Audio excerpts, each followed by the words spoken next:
Really? Hi, Zachary. That was my idea. Yeah, It was. yes, it was. Yeah, so this is Kristen, our daughter. Yeah. Hi. A lot of A names were already taken in the family, and so then Patty said, why don't you go to the other end of the alphabet? Other end of the spectrum? And I didn't know that. yeah. My mother's name was That's a good choice. with an A, M-A-R-I-A. Zach attack or? Yeah, actually, yes. Zach attack. So my son, he's 10, he's Zach too. Yeah. Maybe Joe. He was gonna. And Zach attack, that's about, yeah. Probably if you said more, it'd probably be the same, but yeah, he's Zachary Aaron, so. Zachy is what the girl. Down in the dumps, huh? Yeah, it is not. Yeah. Drink water. Yeah. Take a knee. Drink water. It's so out of the blue. Things happen for a reason. Yeah. Yeah, I know. Did you see that Kimberly posted that thing 6 years ago today? I know, that With your was dad's so- picture? That was really, yeah. She sent it to me. I just saw it. And It's it not. says inactive. It's Yeah. probably. Whose ID card? Identification, yeah. Did you know Kimberly posted this on Oh. Facebook 6 years ago? Yeah, I was- Inside, outside, what were you Oh. thinking? Just in the living room, I guess. Sure. I don't know. It's up to I mean, you, we I could guess. do it outside. What would y'all Whatever prefer? you want. Anybody have any preference? Sometimes lighting. Everybody, I'm Zach. I've been in the Army for 25 years. I'm an officer, I'm a major. I'm also a military historian, and I love research, and I specialize in finding families like yours. Before I get to Tom, I'll introduce the guest that we have with us. This is the Downard, or product of the Downard family. Lieutenant Colonel Don Downard served in the 42nd Rainbow Division, and he actually served in the same area as your dad. They shared the same foxholes. So literally, your dad replaced their unit. So they were in the foxholes, and then the 101st came in and literally just jumped in them and took over from there. So different connections, different families, all from Texas, and literally shares the same history of your dad, you know, in their case, their grandfather. So they got to meet Tom about a month ago now. They went over as a family to retrace their grandfather's steps. And they met Tom. Tom is a great person in France. He's a facilitator, and I'll let him explain what he does. But he was very helpful for that family to find their history, similar to what he's going to do for you today. So Tom is a very special person in his own right, and you're going to learn that very soon throughout the day. So from Bernie family, they're here in support of Tom, and they're here in support of you as a new family, you know, experiencing what this type of history can do for your family. So, actually, let me introduce the most important part of Tom. his fiance Marion. Yes. They recently got engaged. What now? Six months? 6 months, yeah. I got to witness that engagement. We were overseas with a 99-year-old veteran named Bud Goss. Yep. And Tom highly respects Bud, and he thought it was appropriate to propose in front of Bud and all of us, and it was a very beautiful ceremony. And we've been invited to their wedding in May, so looking forward to it. Tom, I'm going to let you come up and introduce yourself and tell everyone who you are. So I would just start from where you live and what you do for work. Okay. Well, I'm Tom. I'm from Haguenau in France. I'm very happy to see you all together. First, since I was a little boy, I was very interested about the liberation of my country and Haguenau town. My grandfather is still alive, and my grandmother too. They was 8 during the war, and since I was young, they speak about the American peace soldiers, the liberation, the trucks, the chocolate, the rations, and this is why I'm fond of the story of the liberation. I'm a police officer in France. It's called gendarmerie. And so I'm reenactor too, reenactor World War II. and I'm very, very happy to see you today. Very glad to see you. So believe it or not, when servicemen serve, you know, they have things that matter to them, whether it's a personalized item or something the government issues them in like a form of a medal that you saw, you have currently on your kitchen table. It's not uncommon when soldiers are in combat, the fighting's heavy, they're running, they're jumping, they're diving, that they lose personal effects. So it's not uncommon for these things to surface. Rings, watches, jewelry, knives, canteens, uniforms are scattered all over the world. And there's people like Tom who rescue these items. They're found in antique shops, they're found online, like online forums. People do collect and trade these items. But there are those people that go the extra distance with those items. Some of these people have them in their personalized collections, but Tom had the foresight to understand what that bracelet meant. And I think in his heart, and he can explain it in his own words, felt like he needed to find the family. He reached out to me, and that's where I came in. Didn't take too long, thanks to the obituary that was posted online for your dad. And as you know, obituaries literally expose your entire family. I'm surprised, we're so private these days, but someone passes away and we put everybody in it. So it was very easy to find you, Joane, and give you a phone call, and I really appreciate you taking that call and actually being understanding and not skeptical of a random phone call. A little research. It's not uncommon for someone to hang up on me. I've had a few go F yourselves from time to time when I make that phone call, but obviously we were able to get you a picture of what we had and legitimize what we were trying to do. So thank you so much for being accommodating and allowing us to travel here and be in your home today. Tom, do you want to discuss how it was found, where it was found, and the conditions that set the stage? So it was a friend from me. It's called Gerard Aron from Schweighouse, the town, as you know. He found this bracelet 10 years ago, April 2014. He make a research of internet, but he don't think anything. So he keeps the bracelet to home and just he stay at home. When I reach out Zach this last summer during the visiting of a veteran World War II bird gas for the 42nd Division to Haguenau, I speak about the bracelet to Zach. So I tell my friend has a bracelet.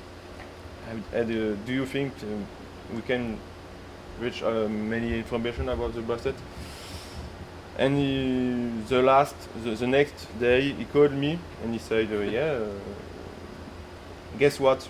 So It's pretty easy with a name like that. yeah, I found the daughter of the name in the bracelet, and it was very, very emotion for us.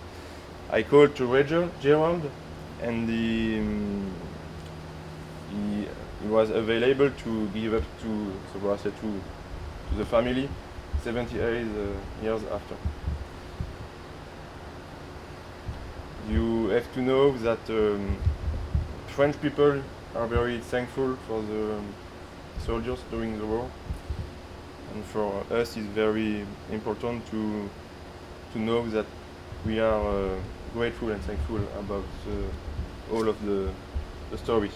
Very thank you to you, Father. Yeah. So if you ever get a chance to go to France, believe it or not, we as a country in the United States have kind of lost sight of that history and what it meant to that people that we helped liberate in fascism across Europe. When you go to France, no matter who it is, it's just welcome in open arms. And they do truly appreciate, even 78 years later, the fact that we sacrificed so much, the fact that your father sacrificed so much. And it's really sad to believe that we have lost sight of that, and a country like France has not. And here's a man and a woman, young, which is very surprising, right? Typically young generations don't appreciate their history, but they just flew 4,500, nautical miles to be here, so they could hand deliver that to you. And before we do that, I would love just to maybe talk about your dad real quick and what you know about him. and perhaps let us know how or where that bracelet might have come from. Hang on just one. Okay. Oh.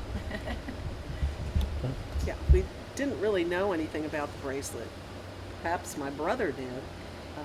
I don't think he but- did either, but yeah. we researched it, and Yeah. what I read is that it was very common for World War II, especially officers, to have these silver ID bracelets. I'm not sure why. Maybe if their dog tags are taken, if they're killed on the battlefield, maybe the enemy doesn't think to look for a bracelet. I don't know. And possibly, my parents had gotten married in December of '44, and I guess he went over to France in A few days January. later. Yeah, the end of December, I guess. And it's possible my mom gave it to him as a wedding gift or something. I don't know. think he You know, we don't yeah. know. So that's about all we know about the bracelet. Can you tell us a little bit about your dad, like what kind of man he was, and anything that stands He out? he was a lot of fun. He was a big teaser. He was a great dad. Hard worker. Yeah, very hard worker. Worked Yeah, he was an GE. engineer. Worked for GE his entire working career.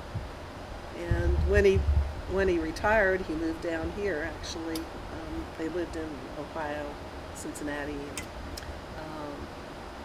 They moved down here, and my mom passed away, and he went back to school, the community college, and he took all kinds of classes. So he was continually wanting to learn. He liked German food. He did. Oh, he did. He did. German. Yeah. And my sister-in-law loves German food. Yeah. Yeah. Couple things, but But I remember my husband talking about how difficult it must have been for his dad with a German background as an American to go to Germany and possibly fighting against his relatives. That was really hard. I bet. Yeah. I thought about that, but yeah. Did you ever talk about the war? No, not really. Not that much. She interviewed him. Yeah, I did do an interview and, wrote most of it down, but he didn't talk about being in a foxhole or any of that personal kind of thing. My husband commented too that he never wanted to talk about it. It's probably just memories that you want to just suppress and not relive. I did have, that one memory of him talking about they had a dog in their group, and it disappeared one day, and they figured the Germans got him and ate him. That's one memory I have. It seems silly, but Yeah, that's desperate times. Yeah. So Yeah. he did talk about that. Tell me about He the loved phone. that dog. Tell me about the phone call you got about the bracelet. When Zachariah called me, yeah, we're going. We're kind of in shock. How did the call go? I mean, when you first got the call, was- the introduction and everything, how did that Yeah. go? Oh, Well, fu- she didn't. great. She didn't answer. Actually, Yeah, I did. actually, Ken did. Because I said Yeah. we need to answer this call, and see what it is. we saw a picture of the bracelet, and we just had no idea, what it could be. And So it's not yeah, we were uncommon. interested. It's Yeah, not uncommon for these items to be Yeah. out there. There's Yeah. thousands of these out there in personal collections, private collections, and it takes somebody like Tom to just have the foresight to think that there's a family associated with it, and to go the extra mile. So it's great that he, from a collecting standpoint, is able to look past his own personal interests and push it forward. So my daughters got pretty emotional when they heard about it because, they had heard about their grandpa being in the war, and yeah, okay, so he was in the war. But to hear that this bracelet was actually in a foxhole in Germany, for so many years. which had been behind enemy lines for a while, and it just kind of made it really real for them. And Well, I've been doing this for over a decade now, and there's things you can't explain through this process. You might think I'm strange, but I really do believe in some way or form, spirit, whatever it may be, that these guys are communicating. I really do believe he is sending you a message. You kind of showed with me on your phone Yeah, from the Kimberly. serendipitous moment of what 6 years ago. Yeah. One of your family members found something else and posted it on social media to the Well, day, 6 years to the Well, I think day. you also said that Tom contacted you on the 29th of September. Correct. Well, that's actually the day of Les's death. He Right. passed away. Yeah. So there's things you can't explain through these 12 years moments, ago. and I really do believe 11. this is happening for a 11. reason. We might not find the answer today, but Well, you're right. you will I find thought- it'll at least present itself at some point.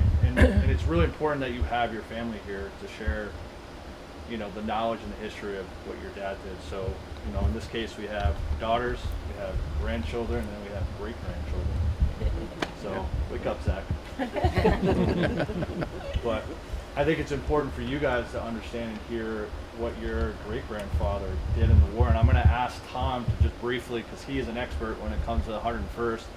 If you need help, I'll jump in, buddy. But can you just quickly summarize what the 327th did, why they were in Haguenau, and what they were facing when you lost the bracelet? Oh, this way. Go ahead. No, just okay. Yeah, just talk to me. Go ahead. All right, go ahead. So after the Battle of the Bulge in Belgium, it was another counter-attack from Germans on the 36th December of 44. Then the 101st Division was sent to Haguenau to hold the line just behind the river Moder, and the 327 Glider Regiment Infantry was in the Schweighouse-Sur-Moder Forest. And I think it was your father lost the bracelet during the beginning of the February 45. Counter-attacks, German counter-attacks was many important during the time. You know, the Alsatian people was liberated two times. One time at the end of November, Germans come back, and the second time will be in March 45, the 16th March 45. So it was very important to know that fighting with Haguenau area was very terrifying and emotive. And it's our understanding that your dad started off his career as a glider pilot. He wasn't a pilot. I don't think. He was on a glider though, right? He was in a glider. Because he has a glider badge. Yeah. So- at least they trained with those. He might have been a co-pilot, perhaps. He said he didn't. No, he didn't come in the glider. They came on a landing craft. Actually. Okay. And So maybe he got the training they were to doing use if training. needed, and he Yeah. never got to fly. Okay, that makes sense. But he, as an infantry officer, his job would have been to lead soldiers at the lowest level. Typically, lieutenant would be in charge of a platoon. So he would have had 30 or 40 soldiers that he would care for and lead them into combat and lead them into battle. Fighting in the Haguenau Forest, correct me if I'm wrong, Tom, was very tough. At times, hand-to-hand, close combat. Lots of men died from both the 42nd Division and the 101st in that area. But their memories are not lost. You know, they sacrificed their lives so that they could free people like Tom's grandmother, so that Tom could be here today. If you think about it, if it wasn't for your dad, Tom wouldn't be here. And that's pretty incredible. It's hard to think about or even comprehend, but it's true. If it wasn't for our fighting men of World War II, your dad, Tom, would not be here to return this bracelet. So, a lot of things to think about. Is there any questions about your dad that maybe we could fill in about the area before we do this bracelet? Anything we missed, or anybody in the back there can think of any questions we should add? Or What's that area today? It's just normal. Sorry. The area where you Oh. found it. What is it? Woods It's the or same. Forest. It's a wood. It's the Wood woods. forest is the same area. We can see Foxhole still today. You Yeah. can still see like Yeah. the outline of the Yeah. Foxhole or Yeah. something. And it's a forest, and you can see the Moder River, Yeah. front line, main line of resistance, and then the other forest, who was the German. It was the 7th Paratroopers German Regiment. And how did Gerard find that? He was just out looking for things? or- So it was my friend Gerard. Gerard Yeah. found this Yeah. bracelet, and it was just to walking the forest. He found a light to the soul. Yeah, Something, yeah. yeah, something that. He take the bracelet and he was Leslie Harry Boerstler. So I think it's pronounced it American good. story, right? Yeah. This is why. Yeah, sure. So a challenge for you guys, maybe in the future if you get a chance to go over. The guest in the back here got to go over last month, and they actually slept in the same foxholes that your dad slept in. Tom was nice enough to bring shovels. How about blankets and they- sleeping bags? They had blankets. Okay. I could show you photos later.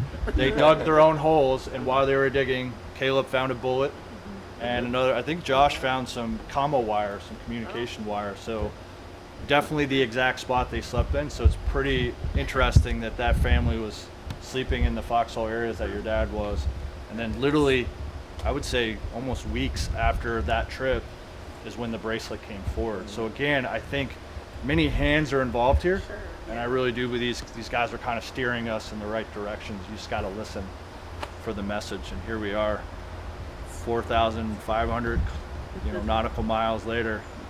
Tom has something to give you. So Tom, if you want to. This is a speech from Gerard. It's for you. I guess Oh, for you. Yeah. oh, Gerard okay. brought in. This is a Cool. bracelet. Wow, look at that. Wow. It does look old here. In the picture, it didn't do it justice, but I think I'll wear it. If it's, nope, it's not gonna work, is it? I have to get a clip for it. Sure. But no, or is that a, no? It does have. Maybe it lost. Maybe Yeah, it lost, I think, I have to get a, And yeah. on the other side, That's just the reason it fell Maybe, off. maybe it broke and that's why he Yeah. lost it. Yeah. Sure, yeah. I thought maybe it was in his pocket or something, but it's very cool.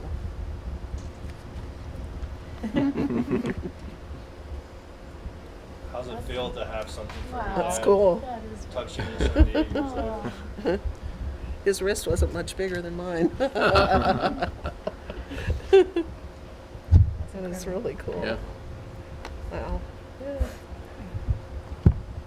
You do get emotional. It's like a mini hug 78 years later. Oh, wow.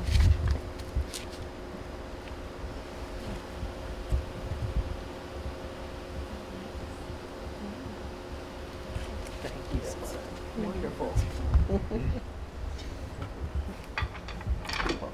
That's really cool. That was such a nice picture of Yep. him too. Oh, Very look nice. how you guys decorated the box. That's Yeah. Isn't Yeah. that nice? Isn't that nice?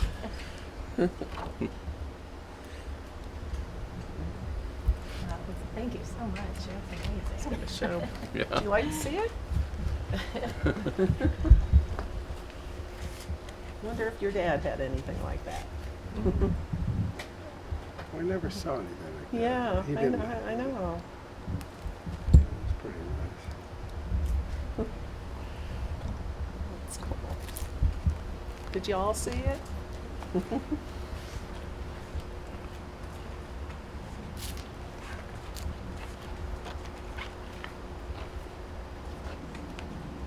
Did you all have something that was found over in that area, or you just knew that?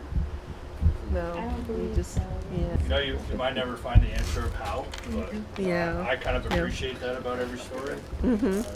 You can formulate your own idea in your head of maybe he was in a barrage and it fell off, or Yeah, that's what I was thinking. got caught on a tree. It's just beautiful. Your mom might have made that for Yes. him before he left. I know. It obviously meant something to You him. got it? Yeah. Okay. He went down and got mingled. To your point, you were kind of Mhm. spot on with that. Mhm. Infantry officers, not so much, but it wasn't uncommon for officers who could afford sterling silver, which was very pricey back then. Mm-hmm. Would have personalized jewelry, and they would send things home to their wives as well or girlfriends.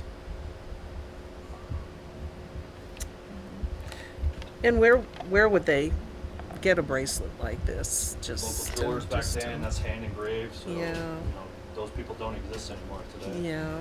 probably in the U.S. before. U.S. like you would or think, in England. or in England. I think it's US. The other side you can see Oh, so maybe my mom did give it to him then. That's USA sterling. Okay. Sterling USA. Okay. Yeah. Okay. It's US. Yeah. Yeah. I Good bet she clue did. that it was probably purchased before the war. and Probably by Well, I'm just gonna pass that on that she did. Yeah. Because that makes it a really special story. Let me get a shot with it. Just kind of lay it on your wrist and some Okay. little clasp.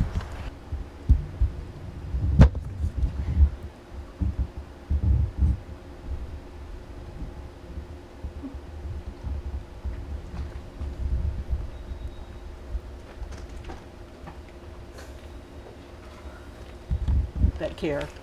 You know. And Yeah. you know, relate to Gerard. Yeah. You know. Yeah. Thank you so much Yeah. for returning it. Yeah. the official part. Obviously, we're gonna hang out and have some Yes, great please Texas do. barbecue, I believe. Yeah. But we're everyone's available, obviously. Okay. The bracelet lost for 78 years, covered with a thin layer of earth and found in 2014, belonged to Leslie H. Boerstler. This soldier fought during Operation Nord. Northwind. Okay. Northwind. Northwind. Okay. In January and February 1945, between Neuburg and I don't know. Schweighouse. Okay, Schweighouse. This bracelet, an object that has kept the resurgence silence. You skipped a Oh, I sentence. did. Do you Okay, want this me to bracelet read emerges stained. stained from the ground in front of me. An object that has kept the resurgence silent of shadow and oblivion. These objects call out to us and question us by virtue of their exceptionality and the fact that they were worn by a man.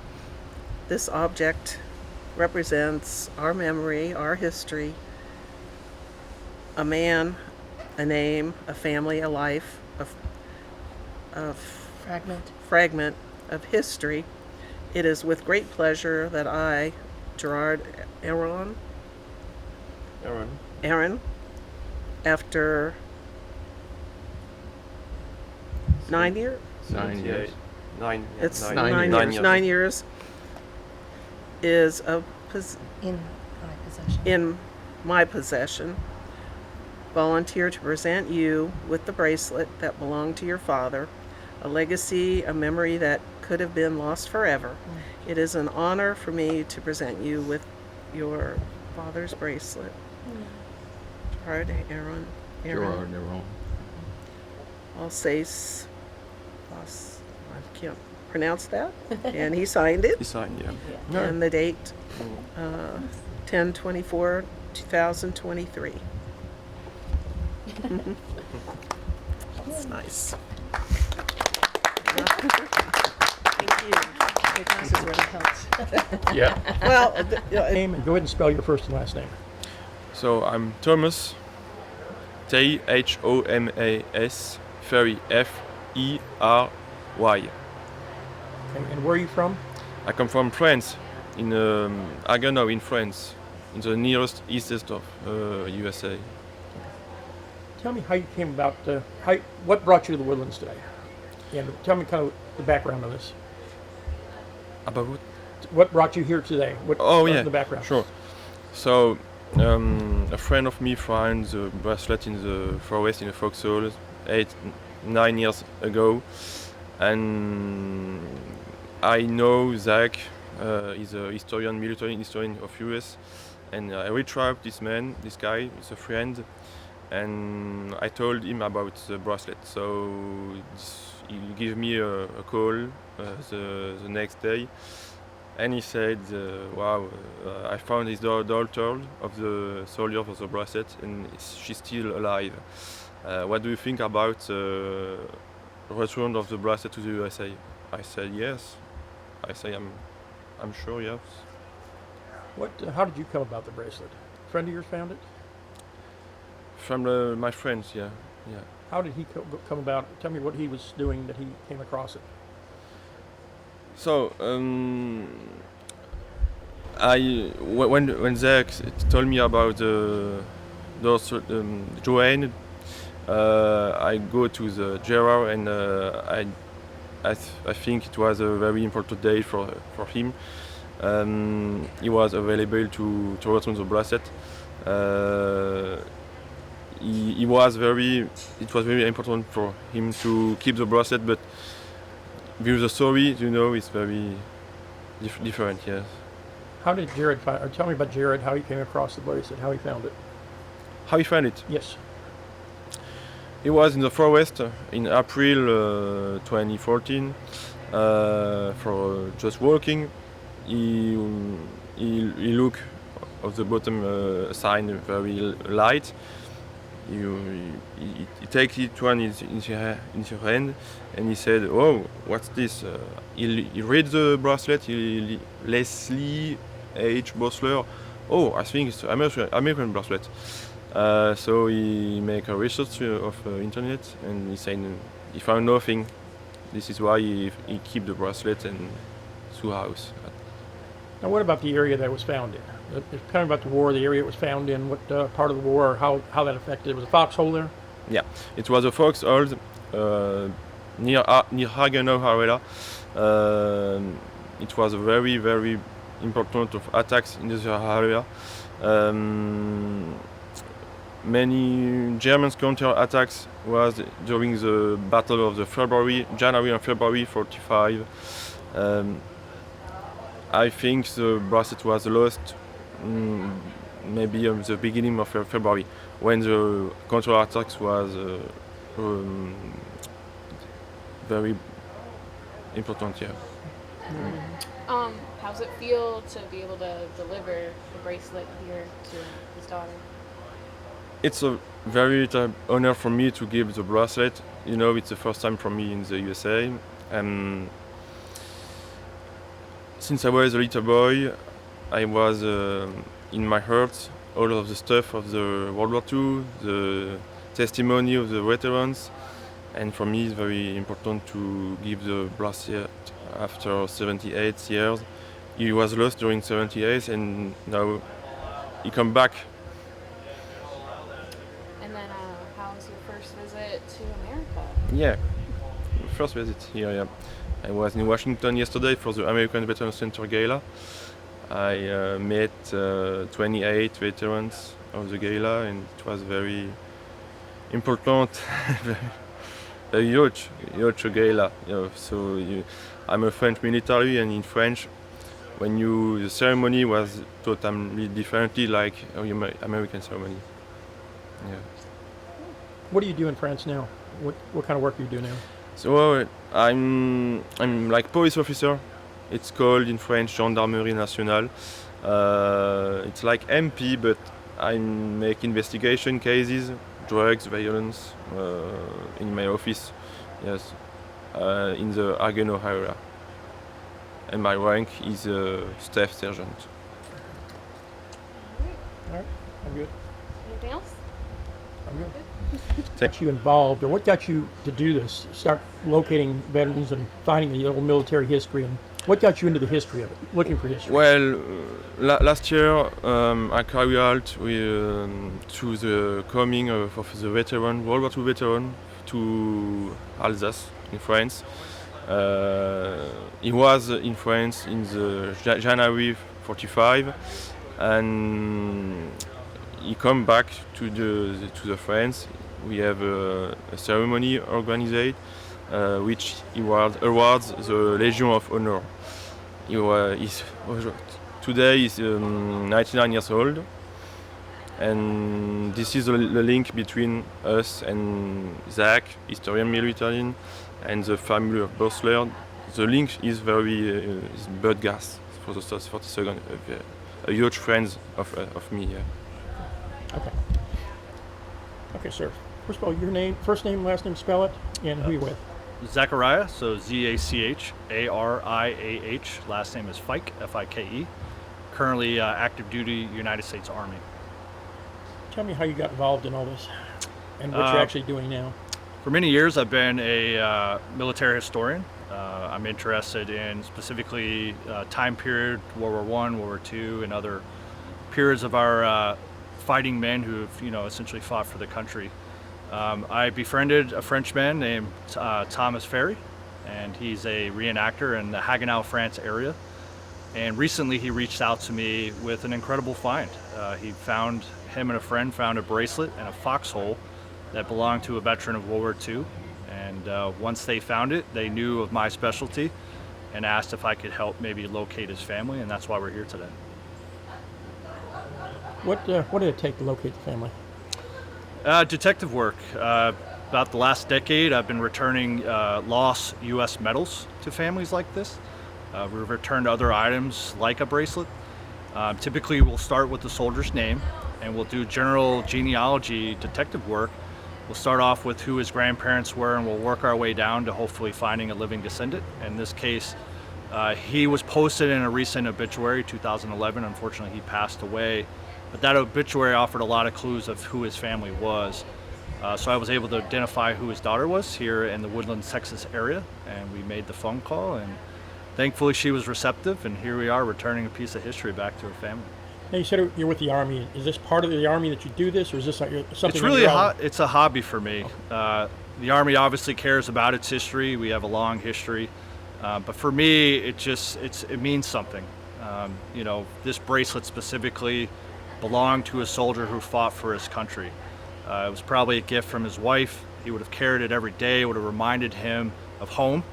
It would have reminded him of his love. Somehow he was separated from that bracelet, and I really do believe there's a purpose of why we're here and why the bracelet's back home where it belongs. And it's really a symbol of a man, an American, who went off, fought for our country, and to free the French people. And that's why you see a man like Tom here today. It still means something to them that the United States of America was able to push out the Germans in fascism and tyranny across Europe. And Tom wouldn't be here today if it wasn't for Leslie. His grandmother was 8 when the war was going on, and because he was able to liberate her, Tom's here today. So it's a pretty significant story and pretty significant, amount of history in 78 years. So how was it going to see the bracelet be reunited with? I was touched. All the hard work and the effort that goes behind the research and communication. To see Joane today put that bracelet on her wrist, in my mind, it was as if her dad was giving her a hug 78 years later. So it makes all the effort worth it, and I'm very happy to see the family's emotions today.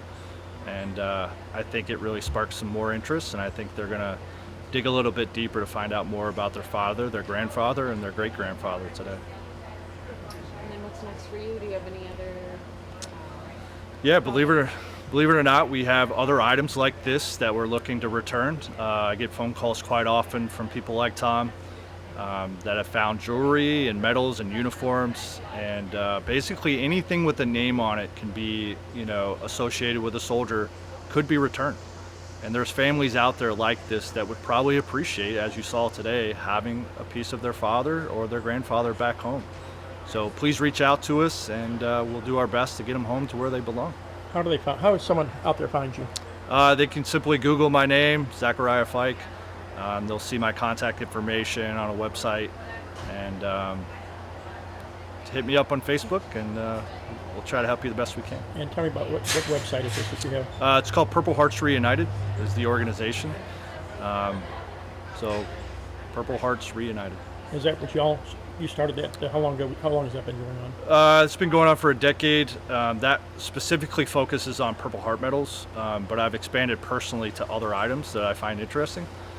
So in this case, I took this on my own, and this is the first bracelet we've ever returned, or I personally have helped return.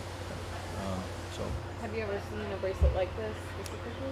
I honestly, I have. I've seen them in antique shops. I've seen pictures of them, obviously. I've seen other families that have had them in their effects. It was not uncommon for officers to wear these types of bracelets. Typically, they were made by their significant others, their wives or their girlfriends. And then they would give them something as well. They were called sweetheart jewelry. So his wife would have had like a pen or a necklace that she would have wore. And again, it was a reminder of that lost love and the hope that they could look at every day with the idea that they would come home eventually. And in this case, Leslie did get to come home, but lots of his brothers did not. And with Veterans Day approaching, this is kind of extra meaningful. You could kind of wrap that together. Sure. You know, it's an interesting world, specifically here in our country. We have veterans fighting today in many different areas. We as a country, in my opinion, have lost sight of our history and the sacrifice that men and women do every day in all the services. But here we have an example of Tom. You know, the things that we do as servicemen, people do care, and they do matter, and they do mean something. And if it wasn't for Leslie liberating France, Tom wouldn't be here today. So it goes as a reminder that it's important that we recognize our veterans, like Leslie. If it wasn't for the greatest generation, you know, we as a country might not be here today. We wouldn't be here to call ourselves America. So please remember your veterans and, you know, honor their sacrifice. Spell it for us. Do you want me to And I hold will it? Or hold you? this. Okay. My name is Joane Boerstler Noack. Spell your first and last name. First and And last last. name, Okay. JoanneNoack. So what's going on here today? I received this wonderful special gift from my father, who left it in Germany or France during the war, and 78 years ago. A very special gift to be returned to our family. So this has been a long process. No, not really. So when did they reach out to you? The beginning of October. So yeah, it wasn't really too long ago, and we didn't know anything about it. So it was kind of a surprise. What did you think about when you got the call? Hey, we've got this. Well, we were a little skeptical because we didn't know about Zachariah's organization or anything. So of course we start looking things up to see. You know, we couldn't figure. You know, you always kind of think, well, maybe it's a scam and they're going to be asking for money, but none of that. It was all, you know, just generous people who have this need to give back, and this is what I received. What about the It's anticipation for today? I mean, Um, knowing you had it and waiting for this and knowing it's your Yeah. grandmother's. Tell me about that. Yeah, we're kind of counting the days, you know, that we would see this bracelet. Looking forward to it because it's something that I want to give to my grandson. So yeah, it's been pretty exciting, you know, waiting for them and just imagining the trip that Tom and his future wife took to bring this to us. You know, just out of the goodness of their hearts. During all these Yeah. years, did your mother ever say anything or your father anything about this bracelet? No, Anything no, about it at all? no. I'm going to say now that my mother gave it to him as a wedding gift because they were married just a few weeks before he took off for Europe. So, and it says U.S. on it, so I'm assuming it was a wedding gift, and that's what I'm saying. Whether it's true or not, but it's a beautiful gift. So yeah, how was it like receiving it and seeing it for the first time? Well, I'd seen pictures. It seems a little smaller than the picture that I looked at, and it's just amazing to have another little piece of my dad, I guess. And there No. were a few things on the table inside. Was that stuff you had? When my dad passed away, his things went to my brother, and you met Patty, but he passed away 2 years ago, and so all my dad's things went to him. I got my mom's things. So, Okay, yeah. so that's stuff that your dad had saved. yeah, yeah. And one of my nieces put it in that frame, and anyway, yeah, it was pretty special stuff that he had. So you're planning to get it fixed up a little? Yeah, I think I'll take it over to the jewelry store and just get a little clip on it so I can wear it for a while, and then I'll give it to my grandson. Anything, anything else you want to say? Oh, I'm just in awe of everything today. It's really been a great experience, and thank you all for coming out and recording some of it. And hopefully if it does get on TV, it's a good thing that happened instead of all the bad things that are happening in the world right now. So anyway, we appreciate you. What do you think? I mean, them reaching out to you like that. I mean, they could have just found it, kept it forever. Oh, And yeah. just reaching out, Yeah. something like that. I know, that's what I think it's just amazing, that people care that much to try to return things. Yeah. And Zachariah with his Purple Hearts, that's really special too. So. All right. The plant, it talked about how it had gone back and forth, from German to French. And the operators in the plant, they spoke an unusual dialect. It wasn't French. Yeah. It's a combination of French and German. Alsatian, yeah. Yeah, thank you. It's Yeah. between Germany and it was a very battle during very war between French and Germany, Imperial Germany.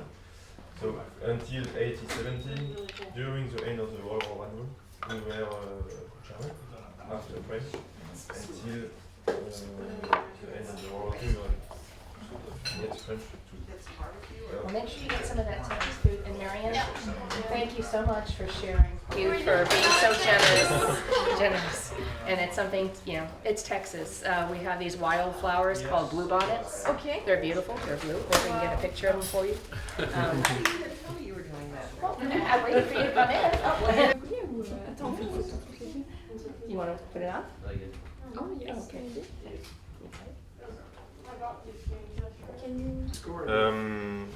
I think police officer, police, yeah. Maybe failed gendarmerie. 39-37. Texas in the It's the lead, lemonade, Yeah, right? before the extra point. So December 45, so he had it and then declared it before he Like left. 2 seconds left. But, 6 seconds. Darn.